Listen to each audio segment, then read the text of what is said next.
د فزیک کانکور ښوونیزې خپرونې درنو لیدونکو سلامونه مې ومنئ. زموږ د اوسني درس عنوان لزوجیت دی. حقیقي سیالونه داخلي استحکاک لري او تر یوه حده تراکم هم لري. کله چې یوه مایع په لوښي کې حرکت کوي، د مایع مالیکولونه په یو بل ښویېږي او د مایع مالیکولونه د ښویېدو او ټکر له امله او همدارنګه د لوښي په دیوالونو د ټکر له امله یوه قوه رامنځته کیږي چې دا قوه د مایع د نسبي حرکت مخنیوی کوي. دا قوه د لزوجیت یا سریښوالي په نامه یادیږي. لزوجیت یا سریښوالی د یو سیال د پوړونو ترمنځ داخلي استحکاک ته ویل کیږي. د لوړ لزوجیت لرونکي مایع لکه شات چې ډیر ورو جریان مومي، په داسې حال کې چې د کم لزوجیت لرونکي مایع لکه اوبه په اسانه جریان یا حرکت کوي. دا شکل په یوه مقطع کې پر یو بل د یوې مایع پوړونو حرکت راښيي او د سرعت وکتور اندازه له پورته لوري څخه ښکته لوري ته د فشار له امله کمیږي.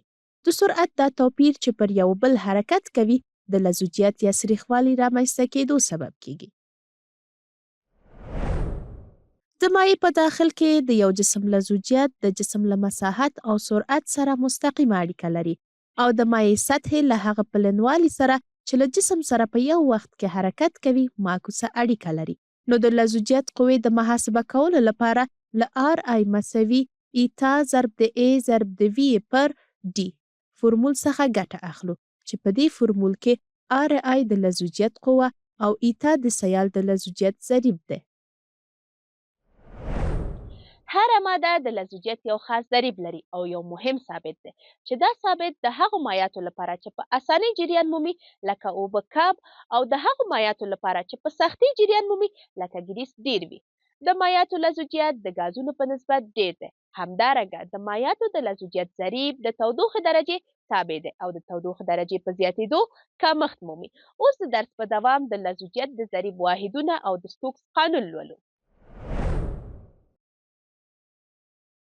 په ام که ایس سیستم کې د لزوجیت ضریب واحدونه نیوټن ضرب د ثانیه پر متر مربع یا کیلوګرام پر متر ضرب د ثانیه دي. په سی جی ایس سیستم کې د لزوجیت ضریب واحدونه ډاین ضرب د ثانیه پر سانتي متر مربع یا ګرام پر سانتي متر ضرب د ثانیه دي. د لومړي ځل لپاره سټوکس د یو سیال په داخل کې د کروي جسم حرکت مطالعه کړ او د سیال د لزوجیت ضریب یې محاسبه کړ. لکه څنګه چې ګورئ کروي شکله جسم د یو استوانۍ لوښي په داخل کې اچول کیږي. د جسم وزن ښکته او صعودي قوه پورته لوري ته عمل کوي او اف ډي د لزوجیت قوه راښيي. د سیال لزوجیت ضریب محاسبه کولو لپاره له ایتا مساوي 2 پر 9 ضرب د آر مربع ضرب د جی ضرب د ټي پر اچ ضرب د رو منفي رو اف فرمول څخه ګټه اخلو چې په دې فرمول کې ایتا د لزوجیت ضریب ښودونکی، آر د جسم شعاع، جی د ځمکې جاذبې تعجیل، ټي هغه وخت دی چې جسم یې په مایع کې وهي، اچ د جسم له خوا وهل شوی ارتفاع، رو د جسم کثافت او روی اف د سیال کثافت دی. ویسکوزمیتر هویپال هغه وسیله ده چې د لزوجیت ضریب اندازه کوي. په عمومي توګه متحرک سیالونه چې په یوه نل یا یو مسیر حرکت کوي دوه ډوله جریان لري چې لومړی ډول یې د آرام یا لامینار جریان او دویم ډول یې د توپاني یا توربولنت جریان په نوم یادیږي. تاسو پام وکړئ. آرام یا لامینار جریان هغه جریان ته ویل کیږي چې مالیکولونه صاف او آرام د یو بل له څنګه تیریږي. په دې جریان کې اکثره سرعت کم وي. له دې امله ده چې د داخلي استحکاک قوه او د انرژۍ ضایع هم کمه وي او نه خپریږي. توپاني یا توربولنت جریان هغه جریان ته ویل کیږي چې مالیکولونه په صاف ډول د یو بل له څنګه تیریږي او خپریږي. په دې ډول جریان کې د مایع سرعت زیات وي چې د داخلي استحکاک قوه زیاتیږي او د انرژي ضایع کېدل هم ډیر وي. ګرانو زده کوونکو، اوس به له لوستل شوو اړیکو په ګټه اخیستو د وروستیو کلونو د کانکور له فورمونو څخه څو پوښتنې حل کړو. تاسو هم ځیر شئ. مثال، که یو جسم له 2 متر مربع مساحت سره د هغې مایع پر سطحه حرکت وکړي چې د لزوجیت ضریب یې 0.29 کیلوګرام پر متر ضرب د ثانیه دی، د لزوجیت قوه یې محاسبه کړئ. په داسې حال کې چې د جسم سرعت 3 متره پر ثانیه او د مایع د پوړ ضخامت 2 سانتي متره وي. د لزوجیت د قوې مقدار له دې اړیکې نه ترلاسه کوو چې آر آی مساوي کیږي ایتا ضرب د مساحت ضرب د سرعت تقسیم پر ټي.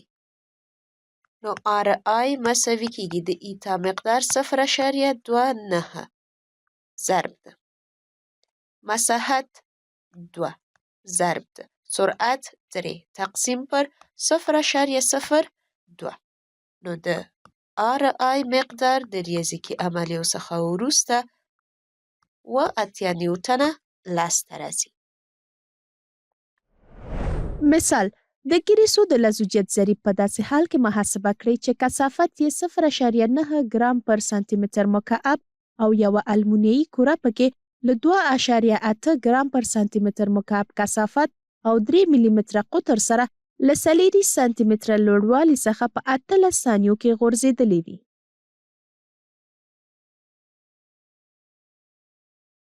د لزوجیت د ضریب د محاسبه کولو لپاره له دې اړیکې نه کار اخلو چې ایتا مساوي کیږي 2/9 ضرب د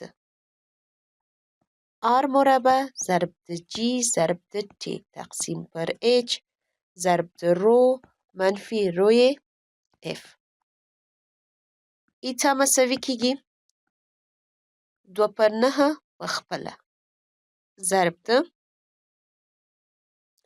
آر مربع یعنی 0.15 کل مربع ضرب د جی 981 ځکه سی جی اس سیستم ده ضرب د ټي 18 تقسیم پر اچ 40 ضرب د رو مقدار 2.8 منفي روی اف 0.9.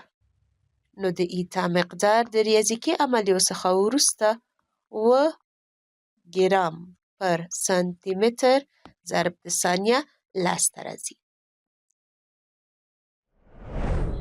درنو لیدونکو د خپرونې په دې برخه کې د کانکور له فورمونو څخه څو پوښتنې ګورو چې د اوسني درس اړوند دي او تر هغې وروسته تاسو ټول په لوی الله تعالی سپارو.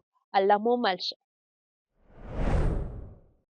د یوې مایع داخلي استکاک په لاندې نوم یادیږي: لزوجیت، لامینار، حس یو، ارتجاعیت.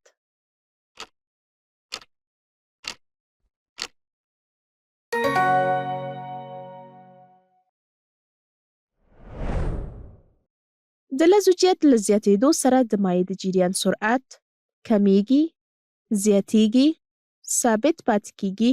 لومړی او دویم ځواب سم دي.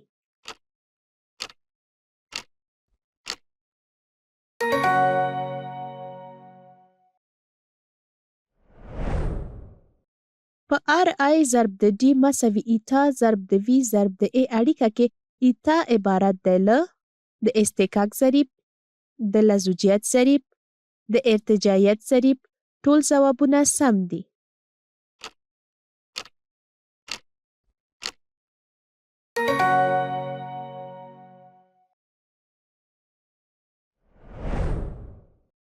له لاندې ځوابونو څخه کوم یو په نړیوال سیستم کې د لزوجیت واحد راښيي؟